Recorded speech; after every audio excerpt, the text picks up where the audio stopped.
Good afternoon, class. Good afternoon, sir.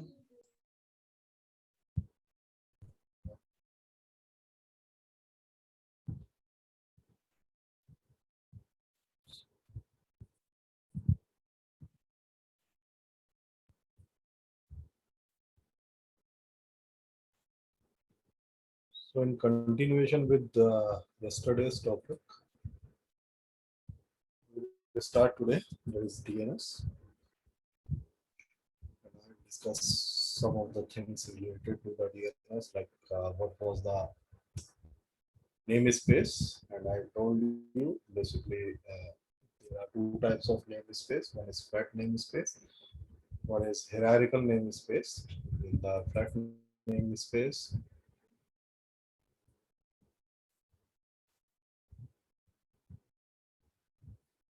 flat namespace does not guarantee of ambiguity as well as of the duplication, but the hierarchical namespace defines certain structure, and using that structure, name would be provided to the entities. Okay, so domain namespace is a kind of hierarchical namespace in which we basically have certain level that basically defines the structure of a inverted tree, and each level in the tree, each node in the tree at every level is having certain label, and it basically ensures, every node ensures that the name of its children should be unique. Every node ensures that the name of its children, immediate children, I am saying, okay, name of its immediate children should be unique. So basically, there are 128 levels from level 0 to level 127. I have discussed that thing related to the labels, domain name, and domain. Basically, if we consider certain part of a tree that we used to call a subtree, okay, if we define the subtree, so subtree consists of a domain, and we basically assign certain name to it. So we used to call it domain name. Okay. So whenever we used to specify certain part of a tree, that is a subtree, so we used to specify, we used to identify that subtree using a domain name. Okay. So I discussed that thing also. So every node is having certain labels, but the rule to find out the name is start from the node up to the root. We start from the node up to the root, separated by dot. Okay, and root is basically symbolizes by the dot itself, right? Then I have told you there are two kinds of domain name. One is fully qualified domain name, and one is partially qualified domain name. Fully qualified domain name is the name that is basically ended by the dot. Okay. Partially qualified does not end with a dot. Okay. That means fully qualified is the full or absolute name given to a particular node starting from the root. Okay. Or like from the node to up to the root, right? But TQDN does not symbolizes, it basically refers to a referential thing, okay, kind of reference path, right? So these are the domain. Even if I break down the domain into the subdomain, so we used to call it domain also. So just like this, we have a bigger domain, and within the bigger domain, we have smaller domain, and this is smaller domain is also divided into subdomain. So we used to call it domain also. Okay, so part of the domain can be called as domain. Okay. Now comes the distribution of namespace. How the namespace are distributed. Okay, so here we have certain hierarchy of the name server. We basically make use of certain name server. and hierarchy is maintained in terms of like zone, root server, and primary and secondary servers. Zone, root server, primary and secondary server. So the information contained in the domain namespace is distributed among many computers. That is basically known as DNS server. यहाँ पर एक area मेरा बनेगा क्या, zone, then we have root server, then we have primary and secondary servers. Let's see them one by one. So hierarchy is maintained like this. We have the root server at the top.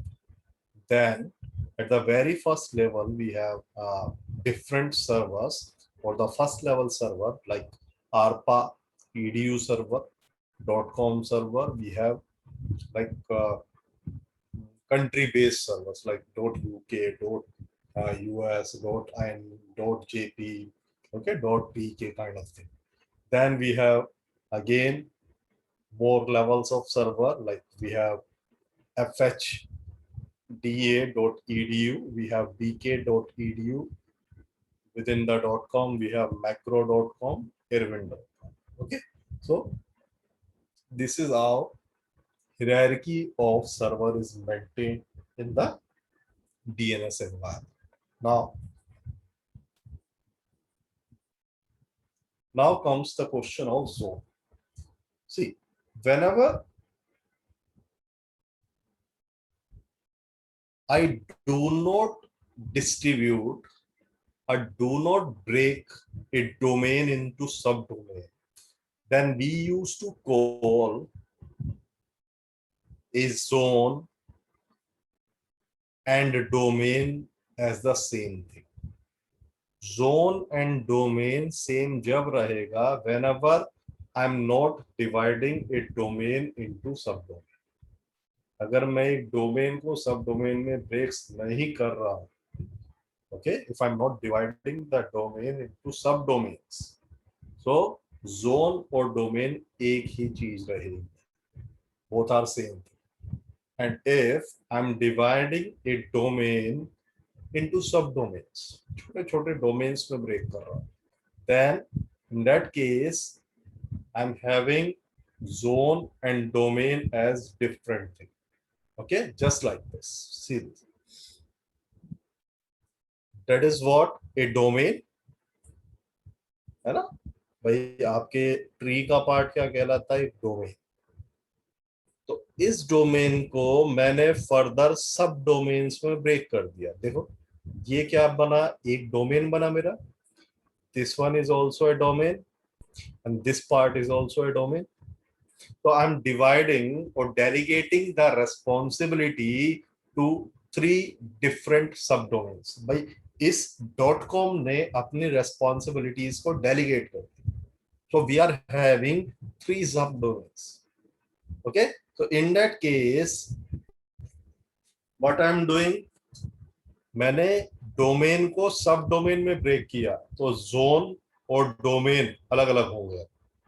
Now in that case MHHE, this, take this one, I'm having this domain. ये भी तो जब एक मेरा सब domain है उसको भी हम क्या बोलते हैं, that is also known as domain. अब इस येलो पार्ट को I'm not breaking it, जब इसको हमने ब्रेक नहीं किया, in that case domain and zone both are same thing. And what is zone? एक एडमिनिस्ट्रेटिव बाउंड्री को रिप्रेजेंट करता है. Zone represents administrative boundary.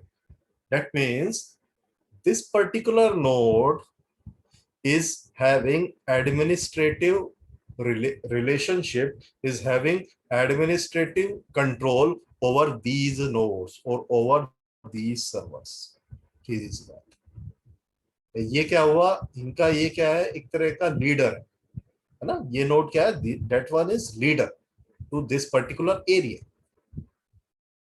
तो इस पर्टिकुलर डोमेन ये लीडर है, और इस लीडर के पास इन सारे नोड्स की रेस्पॉन्सिबिलिटी है या कंट्रोल है. दैट मींस अब इस डोमेन के अंदर या जोन में कोई न्यू नोड ऐड होता है या कोई न्यू नोड या कोई नोड डिलीट होता है, that should be controlled by this particular node.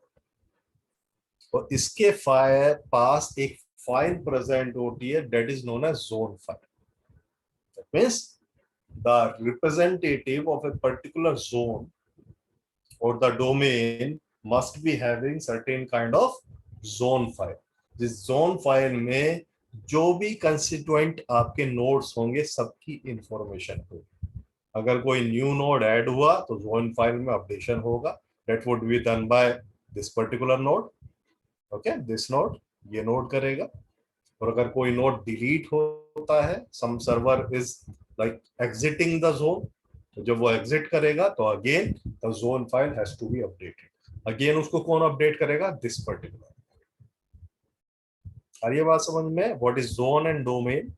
If I am not dividing any domain into सब domain, then in that case zone and domain both are same. Both are same. और zone क्या है? It will symbolizes the administrative boundary, यानी कि कहां तक control है इस पर्टिकुलर नोड का, कहां तक कंट्रोल, कौन कौन से नोड्स को वो कंट्रोल कर रहा है. Okay, but take up the example of com. Com में we have divided the administration. मैंने 3 सब ग्रुप या 3 सब डोमेन क्रिएट किए. जब मैंने 3 सब डोमेन्स क्रिएट किए तो सीधी सी बात है, com has delegates its responsibility to the lower server. यहां पर जो सर्वर होंगे इन तीनों को दे दी responsibility.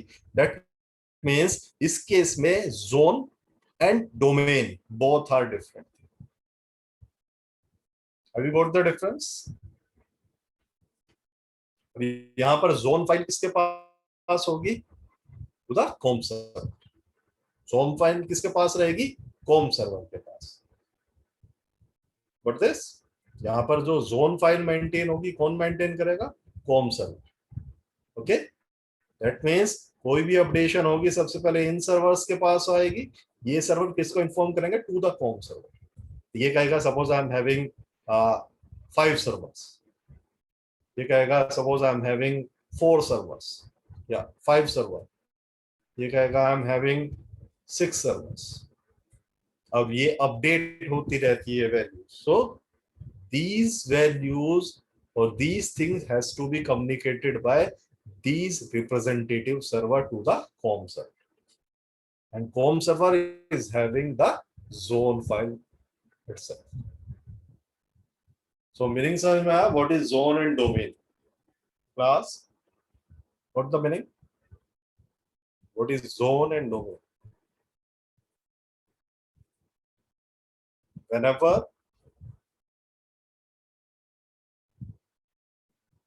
a domain is not divided into subdomain, then zone and domain both are same thing. And whenever a domain is divided into subdomains, that means domain has delegated its administrative capabilities to the lower server or to the lower level servers. उस case में zone and domains both are different thing. Okay, and there is some zone file that should be kept with the representative of that particular domain. जो भी parent होता है उस domain के अंदर, उसके पास zone file रहती है.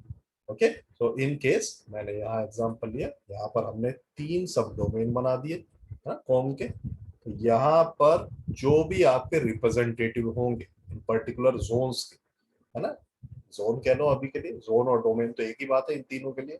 ओके, तो ये जो भी अपडेशन होते हैं it will communicate their updations to the com server, to the com server, है ना. तो जोन फाइल किसके पास होगी? कॉम सर्वर के पास. तो एक तरह से क्या करता है, जब सपोज किसी डोमेन में नंबर ऑफ सर्वर्स बहुत ज्यादा हो जाता है ना, number of server will increase up to certain level. तो क्या करता है वो, जो पर्टिकुलर डोमेन है that would be divided into सब डोमेन. अदरवाइज तो डेटाबेस बढ़ता रहेगा बढ़ता रहेगा बढ़ता रहेगा. ओके, तो वो क्या करता है, डेलीगेट करता है अपनी रेस्पॉन्सिबिलिटी को, तो एक न्यू लेवल बना लेता है। तो वो क्या करता है, जो भी लोअर लेवल के सर्वर्स है उनको अपनी रेस्पॉन्सिबिलिटीज को डेलीगेट कर देता है।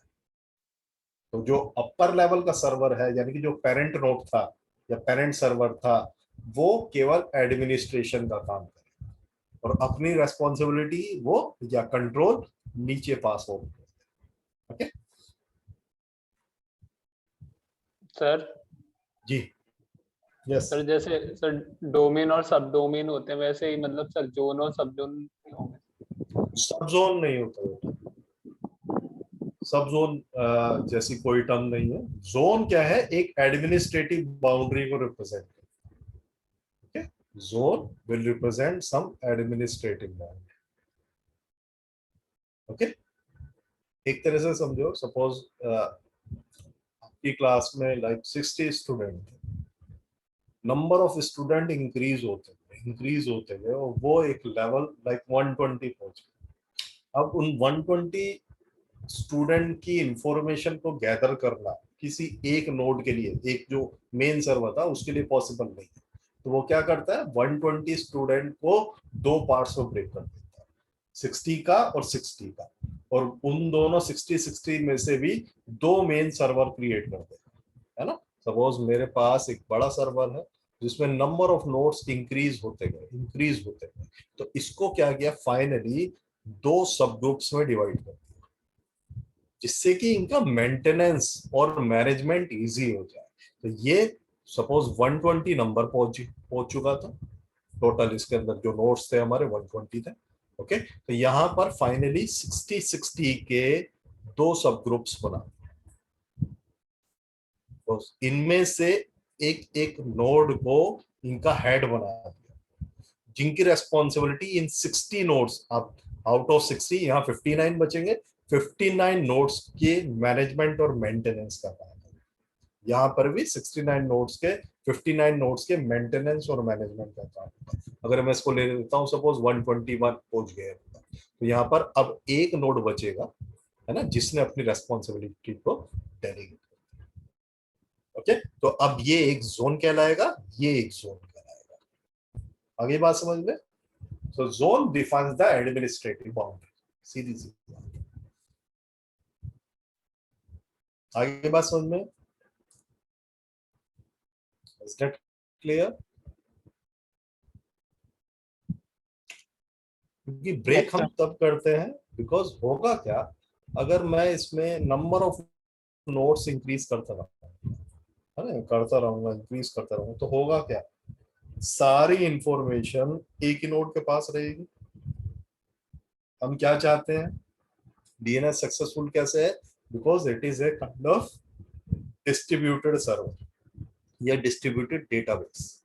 इंफॉर्मेशन को डिस्ट्रीब्यूट किया जाए, डेलीगेट किया जाए अमंग डिफरेंट सर्वर, जिससे कि सारी इंफॉर्मेशन एक सर्वर के पास आ रहे। सारी एक के पास रह गई तो सिंगल पॉइंट ऑफ फेलियर है। अगर वही फेल हो गया, we will not be able to access any information. Okay, तो इसलिए डिस्ट्रीब्यूट किया जाए। Got it?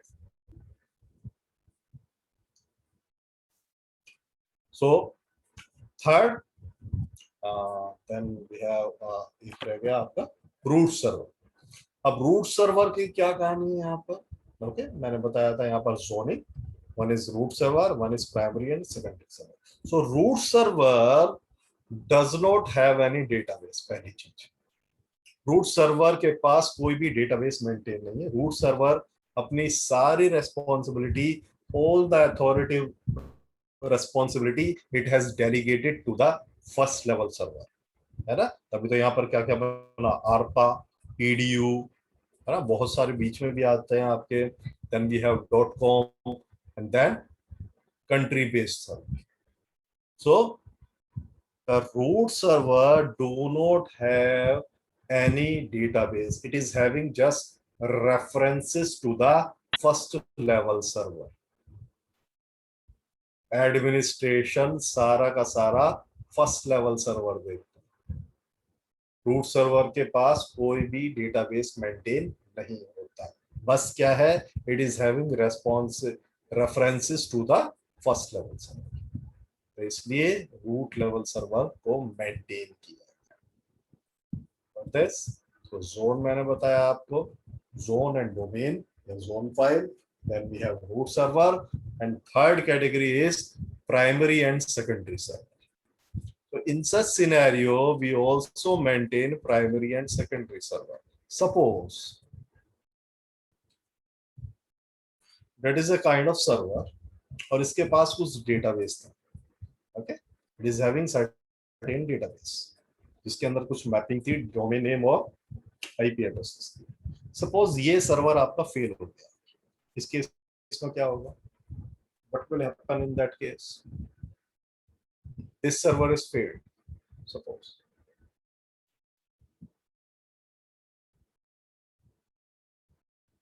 that is not responding. Now what will happen in that case? Anyone?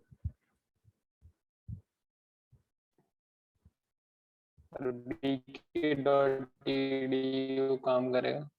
कौन सा बच्चे? bk.edu, लेकिन जो डेटाबेस यहाँ था, ओके, डेटाबेस जो यहाँ प्रेजेंट हो यहाँ कैसे हो सकता है? ये आप समझो, ये दो ऑर्गेनाइजेशन, सपोज एक ऑर्गेनाइजेशन है FHDA जिसके पास है ना उसके खुद के डोमेन नेम और उनके आईपी एड्रेसेस होंगे। एक दूसरी ऑर्गेनाइजेशन bk.edu, इसके पास भी ये खुद की एक ऑर्गेनाइजेशन चला रहा है, इसके पास खुद के डोमेन नेम्स है ना। सपोज यहाँ पर कुछ 100 वेबसाइट इसने होस्ट की हुई, तो 100 वेबसाइट के नेम, डोमेन नेम और साथ के साथ उनके आईपी एड्रेसेस, और यहाँ पर मान लो 500 थे। तो अब इस केस में क्या होगा भाई? भाई दोनों फॉर्म अलग हैं, तो इसका आंसर ये कैसे देगा बीके? अब ये बात समझ में? Then what will happen in that scenario? जैसे मैग्रो, आप जानते हो पब्लिकेशन है ना भाई, मैग्रो कोई एक सब्जेक्ट की बुक तो नहीं पब्लिश करती, वो मैकेनिकल, इलेक्ट्रिकल है ना, कंप्यूटर साइंस, आईटी और भी तमाम, लाइक इंग्लिश हो गया, आपकी ह्यूमैनिटीज हो गया, ओके, पॉलिटिकल साइंस हो गया, सारे सब्जेक्ट के लिए उसने अलग अलग वेबसाइट क्रिएट की, अलग अलग डोमेन नेम लिए। तो सपोज मैं मान के चल रहा हूँ 1000 सब्जेक्ट्स की बुक पब्लिश करता है मैग्रो, तो यानी कि उसके पास 1000 डोमेन नेम होंगे, तो 1000 पब्लिकेशन चला, 1000 आपकी 1000 सब्जेक्ट की बुक्स को पब्लिश कर रहा है, तो 1000 डोमेन नेम होंगे, 1000 आईपी एड्रेसेस होंगे। अगर ये ही आपका फेल हो जाता है, जो इसका डेटाबेस है वो मैं कभी एक्सेस नहीं कर पाऊंगा, तो उस केस में क्या होगा? कौन सॉर्ट आउट करेगा इशू? edu.server। edu.server, बेटा मैग्रो की बात कर रहा हूँ अभी, तो मैं edu के पास इसका डेटाबेस कैसा है भाई? अल्टीमेटली मुझे इसको एक्सेस करना है, कौन करेगा information? Secondary server, yes Veda. In that case तो ऐसी प्रॉब्लम को रिजॉल्व करने के लिए two kinds of server we use, one is primary, one is secondary. Secondary एक तरह से सोचो एक स्टैंड बाय सर्वर की तरह एक्ट करेगा। whenever the primary server will fail, the secondary server will become active। दोनों के पास सेम डेटाबेस रहता है, या फिर जो डेटाबेस होगा वो प्राइमरी के पास होगा, बट जो मेरा सेकेंडरी है जो स्टैंड बाय पर है एकदम वो एक्टिव हो जाएगा। लेकिन जब ये एक्टिव होगा, सीधी सी बात है, जो डेटाबेस प्राइमरी के पास था वो सारा का सारा डेटाबेस यहां पर लोड होना चाहिए। तो इस लोडिंग को, जो भी डेटाबेस ये लोड करेगा सेकेंडरी सर्वर, इसको हम बोलते हैं zone transfer. That is basically known as zone transfer. और जब तक आपका प्राइमरी सर्वर एक्टिव नहीं होगा, it will behave like the primary server, and when the primary server will become active, फिर से ये सेकेंडरी बन जाएगा और primary will work as primary server. आई बात समझ में? तो इस बार हम रेस्पॉन्सिबिलिटी को डेलीगेट नहीं कर रहे, प्राइमरी और सेकेंडरी दोनों के पास सेम लेवल की रेस्पॉन्सिबिलिटी है। प्राइमरी ने अपनी रेस्पॉन्सिबिलिटी को डेलीगेट नहीं किया, just like the previous one, है ना। जब मैंने जोन क्रिएट करा या डोमेन को सब डोमेन में ब्रेक किया तो क्या किया, पेरेंट ने अपनी रेस्पॉन्सिबिलिटी को चिल्ड्रन नोड पर डेलीगेट कर दिया, बट यहाँ पर डेलीगेशन नहीं हुआ। यहाँ पर क्या हुआ, प्राइमरी अगर फेल हो गया तो सेकेंडरी जो स्टैंड बाय पर था that will work, but work करने के लिए it required the database of the primary server, और इसको क्या हम क्या बोलते हैं, इसकी डाउनलोडिंग होगी डेटाबेस की, डेटाबेस को डाउनलोड करेगा, that means that is basically known as zone transfer. What this, आई बात समझ में?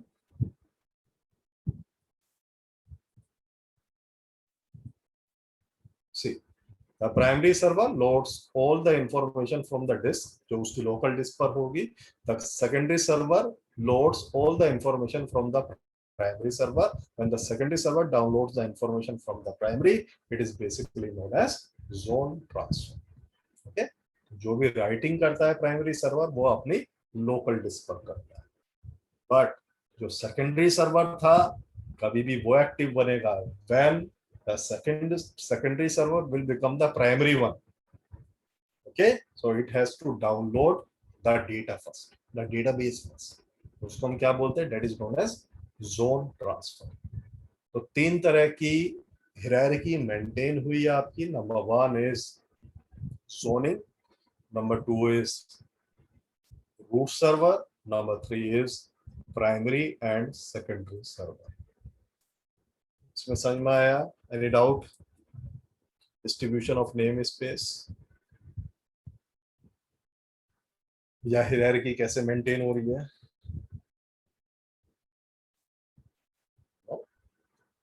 Now, how the DNS work in the internet?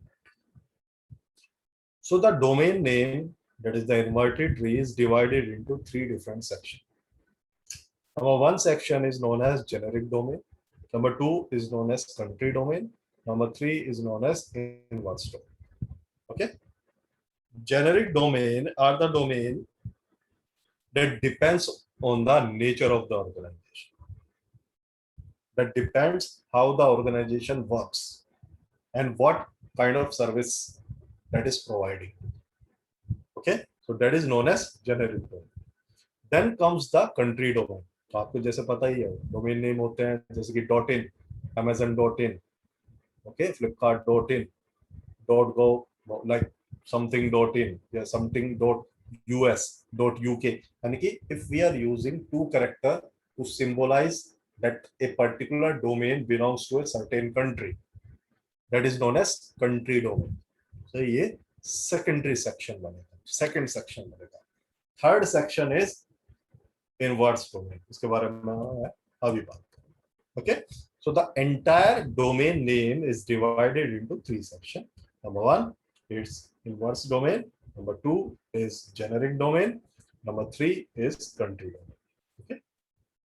If we talk about the generic domain, that basically depends on the nature of the organization and what kind of services the organization is providing. Okay, suppose like Aero, airlines related. Okay, business.com, commercial website. Okay, cooperation, right? EDU, educational form. .gov.in, है ना, अगर government से related कोई department है. Okay, information, internet, then military, museum, name, net, then .org, .profession. Okay, so these are the things that belongs to the generic domain labels. Aero, biz, com, okay, edu, government, information, okay, then international organization, military, then we have museum, name, okay, personal name होता है आपका personal name के basis पर if you are used. Okay, आप define भी कर सकते हो, राइट. और इनके लिए फी पेमेंट करनी पड़ती है. जितने भी domain name you are using you have to pay fee for them. ICANN को करनी पड़ती है, ICANN, right? So .net, .org, .profession. Then comes the country domain. Basically, we makes use of 2-letter character, the 2-letter to symbolize that this particular domain name belongs to a certain country. Like if certain organization belongs to US, and within the US it belongs to California, certain state, within that state it belongs to certain locality. Okay, then .cup, then finally some name of the organization. So organization.cup.ca.us. That is the index to the address. So it basically refers to some index to the address. Okay, so that is the country. Have you got this? Generic and country. That is quite easy. Now comes the inverse domain.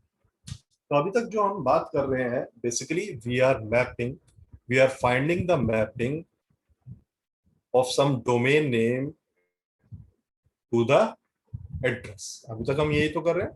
Suppose we are typing some domain name into our web browser and we are getting what?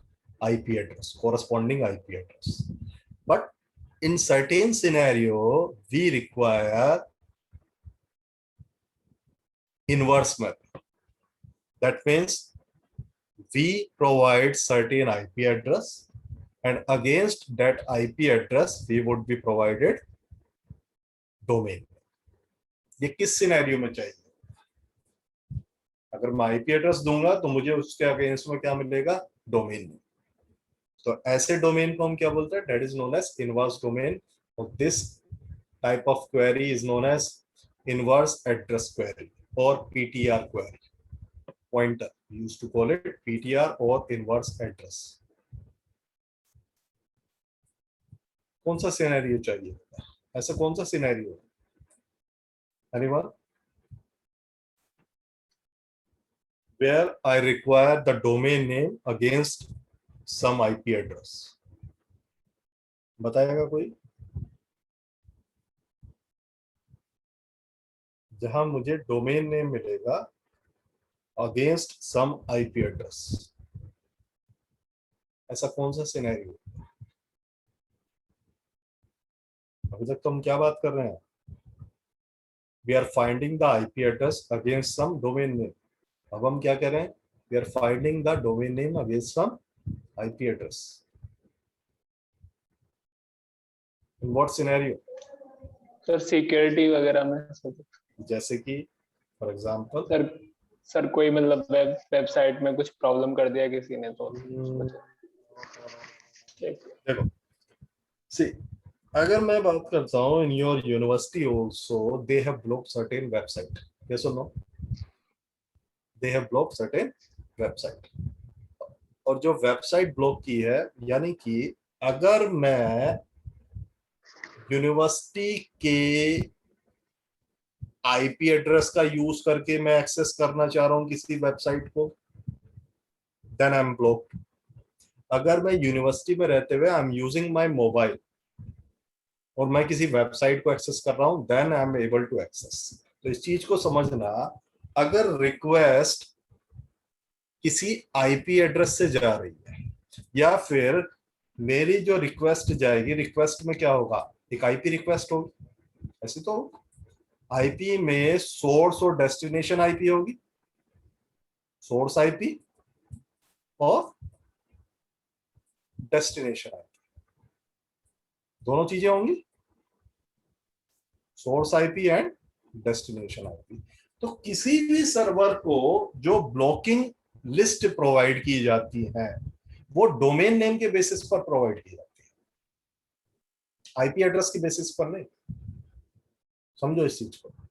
अगर facebook.com का आज IP address मान लो कुछ 100.100.100.100 suppose, कल को वो change होके last में .101 हो गया, और अगर आपने ब्लॉकिंग उसको आईपी एड्रेस पर के बेसिस पर लगाई थी तो वो तो ब्लॉकिंग खुल जाएगी. Are you getting this? तो किसी भी सर्वर पर ब्लॉकिंग जो लगाई जाती है वो डोमेन नेम के बेसिस पर लगाई जाती है. तो डोमेन नेम के बेसिस पर आपने जो रिक्वेस्ट जनरेट की है ना, सपोज आपको डेस्टिनेशन आईपी पता था, है ना, you have got the destination IP from somewhere, तो आप जो सोर्स आईपी आ जाएगा और डेस्टिनेशन आईपी आएगा. सपोज डेस्टिनेशन आईपी के आने के बेसिस पर सर्वर विल फाइंड आउट कि आप कौन सी वेबसाइट एक्सेस करना चाह रहे हो, और उस वेबसाइट को जब आप एक्सेस करना चाहोगे तो सर्वर क्या करेगा, आपको ब्लॉक कर देगा। एक तरीका तो ये। दूसरा ये हो सकता है, suppose I have design certain server, और सर्वर को मैंने कोई ब्लॉक लिस्ट प्रोवाइड कर दी कि कौन कौन से क्लाइंट को based on their domain name, कौन कौन से क्लाइंट को based on their domain name मुझे ब्लॉक करना है या अलाउ करना है, उनकी सर्विसिंग करनी है या नहीं करनी है, बेस्ड ऑन देयर डोमेन। सीधी सी बात है, किसी भी सर्वर पर जो रिक्वेस्ट जाएगी फ्रॉम द क्लाइंट, उसके अंदर दो प्राइमरी इंफॉर्मेशन होगी। क्या क्या? सोर्स आईपी और डेस्टिनेशन आईपी। डेस्टिनेशन आईपी तो क्या होगा, सीधी सी बात है, सर्वर का आईपी। डेस्टिनेशन आईपी क्या होगा, इस रिक्वेस्ट के अंदर सर्वर की आईपी। सोर्स आईपी में क्या होगा, उस क्लाइंट का आईपी एड्रेस। बट जो मैंने सर्वर को ब्लॉक लिस्ट प्रोवाइड की है, वो किस बेसिस पर प्रोवाइड की है? Based on their domain name, based on domain name of the client. अब जो रिक्वेस्ट आ रही है सर्वर के पास, वो किस फॉर्म में आ रही है? सोर्स आईपी की फॉर्म में और डेस्टिनेशन आईपी की फॉर्म में। ये प्राइमरी इंफॉर्मेशन। तो डेस्टिनेशन आईपी में तो किसका एड्रेस होगा? सर्वर का। अब सोर्स आईपी के बेसिस पर सर्वर को पहले फाइंड आउट करना पड़ेगा ये जो आईपी है इसके अगेंस्ट डोमेन नेम क्या है। दैट मीन्स अब मुझे रिवर्स डीएनएस लगाना पड़ेगा। अब तक हम डीएनएस में क्या कर रहे थे? नेम प्रोवाइड कर रहे थे, नेम के अगेंस्ट आईपी मिल रहा था। अब मुझे क्या करना है? आईपी प्रोवाइड करना है, और आईपी के अगेंस्ट नेम क्या होगा वो फाइंड आउट करना। तो ऐसी क्वेरी को हम क्या बोलते हैं? Inverse address query. जो अब ये सर्वर रन करेगा, कैसी क्वेरी रन करेगा? इनवर्स एड्रेस क्वेरी, या फिर पीटीआर क्वेरी रन करेगा। और ये पीटीआर क्वेरी या इनवर्स डोमेन हमेशा आरपा के अंडर डिफाइन की गई, that is defined in the आरपा। जो फर्स्ट लेवल सर्वर है कौन सा है? वो आपका आरपा। और उसके अंदर सेकेंडरी लेवल सर्वर आपका क्या है? इनएडर, यानी कि इनवर्स एड्रेस। और सपोज ये जो कॉल आउट कर रहा था, ये जो इंफॉर्मेशन आई है, उसका आईपी एड्रेस था, सोर्स आईपी था, क्या था? सपोज दैट वाज 132.34.45.121 यहां से जनरेट हुआ। तो ये क्या करता है बेसिकली? आफ्टर इनएडर इट विल पुट फर्स्ट, ये कौन सी क्लास को बिलोंग करता है address? Anyone? The address belong to what class? The address belongs to what class? B. Class B. Okay, so सबसे पहले ये क्या पुट करेगा यहां पर? Net ID. Okay, so 132 will come first, then 34 will come first, then 45 will come first, then 121। और मैंने आपको रूल बताया, रूल क्या करते हैं हम, कहां से डिफाइन करेगा? अब यहां पर जो मेरा डोमेन नेम बनेगा, domain name will be stated as 121, है ना, पहले note, then dot 45 dot 34 dot 132 dot in addr, यानी कि इनवर्स एड्रेस टाइप की क्वेरी है ये, डॉट आर। सही बात? ये इंफॉर्मेशन जाएगी या ये क्वेरी बनेगी, that query would be submitted by this server to the nearest DNS server. DNS server जब इस क्वेरी को रीड आउट करेगा और ये फाइंड आउट करेगा ओके लास्ट में क्या लिखा हुआ है? In addr arpa. इसका मतलब क्या है? That is inverse address query और पीटीआर क्वेरी। तो ये क्या करेगा? अपने डेटाबेस में सारे के सारे आईपी एड्रेस की स्कैनिंग करेगा, और जिस भी आईपी एड्रेस के साथ मैचिंग, इसको रिवर्स करके बेसिकली, और जिस भी आईपी एड्रेस के साथ मैचिंग होती है उसके कॉरस्पॉन्डिंग डोमेन नेम इस सर्वर को प्रोवाइड करते हैं। अब ये सर्वर अपनी ब्लॉक लिस्ट में चेकआउट करेगा क्या वो डोमेन नेम प्रेजेंट है, इफ यस देन इसकी सर्विसिंग नहीं होगी, और अगर वो प्रेजेंट नहीं है then that particular client would be serviced. तो इनवर्स डोमेन आया समझ में। अगर किसी भी क्वेरी में ये इंफॉर्मेशन है तो ये ध्यान रखना, that is inverse domain query और इनवर्स एड्रेस और पीटीआर क्वेरी। क्या करता है हमेशा डीएनएस सर्वर, जो भी नियरेस्ट डीएनएस सर्वर के पास ये क्वेरी जाएगी, इस आईपी एड्रेस को रिवर्स करके आप लुकअप करेगा इनटू इट्स टेबल, जहां पर मैचिंग मिली उसके कॉरस्पॉन्डिंग डोमेन नेम प्रोवाइड कर देगा। ओके, तो यहाँ पर लुकअप जो होता है वो रिवर्स मैनर में होता है, अदरवाइज डोमेन नेम के बेसिस पर लुकअप होता है। ओके, और यहाँ पर लुकअप कैसे होगा, आईपी एड्रेस के बेसिस पर। समझ में आया इनवर्स डोमेन क्या है सर? हाँ यस सर ये 132.3 ये सर मतलब DIP है क्या सर? ये आईपी है बेटा, नो डेस्टिनेशन नहीं, सोर्स की आईपी, सोर्स की आईपी। ये किस सिनेरियो को मैं बोल रहा हूँ इसको ऐसे समझो, देयर इज सम सर्वर, वो सर्वर कोई सर्विसिंग करता है ना, कुछ भी आप इनपुट दोगे उसमें तो वो आउटपुट देगा, लेकिन इस एक सर्वर को हमने कोई ब्लॉक लिस्ट प्रोवाइड कर दी। ब्लॉक लिस्ट जो प्रोवाइड किया वो based on their domain name, client के डोमेन नेम के बेसिस पर प्रोवाइड, बट क्लाइंट को अपना डोमेन, लाइक क्लाइंट कोई भी रिक्वेस्ट सबमिट करता है वो आईपी पैकेट की फॉर्म में जाएगी। आईपी पैकेट में दो मेन इंफॉर्मेशन है, क्या क्या होती है, सोर्स आईपी और डेस्टिनेशन आईपी। डेस्टिनेशन आईपी क्या होगा, उस सर्वर का खुद का IP address, there is no problem. Source IP address is provide, source IP address के बेसिस पर सर्वर आइडेंटिफाई नहीं कर पाएगा whether it is present in the block list और नॉट। सर्वर को क्या चाहिए, डोमेन नेम, उस क्लाइंट का डोमेन नेम। सर्वर क्या काम करेगा, it would contact to the nearest DNS server to find out the domain name against this particular IP address. But इस रिक्वेस्ट को सेंड करने के लिए जो सर्वर क्या करता है, इस सबसे पहले IP एड्रेस को रिवर्स करेगा और उसके बाद डॉट इनहेडर लगाएगा, ये बताने के लिए to the DNS server that this query is inverse address query dot arpa. ये किसके अंडर में आती है, डॉट आरपा डॉट इनहेडर के अंदर। ओके, तो यहाँ पर डीएनएस सर्वर लुकअप करेगा और इस आईपी एड्रेस को पहले रिवर्स करके लुकअप करेगा, then provide the answer to the server. और सर्वर के पास डोमेन नेम आ जाएगा, डोमेन नेम के बेसिस पर वो फाइंड आउट कर लेगा क्या इस क्लाइंट की मुझे सर्विसिंग करनी है या नहीं। ओके, आया समझ में सिनेरियो? ओके, सो इसको आज यहीं एंड करते हैं, rest we will discuss the resolution in the upcoming class. Okay, so thank you so much. Still any doubt or issue, you can ask me, you can WhatsApp me or ask me in the next class.